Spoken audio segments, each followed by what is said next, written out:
O'g'il bolalar xonasi, yo'lakdan 3-eshik. Biror muammo bormi? Men tugatdim. Nima? Bolakay, bu yerda nima qilyapsan? Test ishlayapman, xuddi sendek. To'xtachi, yoshing nechida?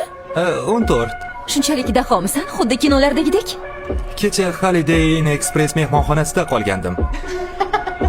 Shoshma, matematikadan oxirgi savolga qaysini belgilading? Mehmonxona haqida esingdami? A edi. La'nat, ishonching komilmi?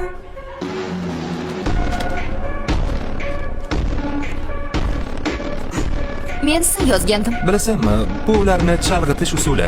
S qiyin tenglama albatta, lekin qara, sen xona sog'lig'ini ham tungi to'lovga qo'shib yuborgansan. Shuning uchun qavs ichidagi hamma raqamni Bu ko'paytirganingda soliqni 2 marta hisoblagan bo'lasan. mayli, muammo emas, ishonamanki, qolgan javoblaring to'g'ri. Yo'q. Men o'sha la'nat soliqni hisoblay olmadim. Ahmoqman.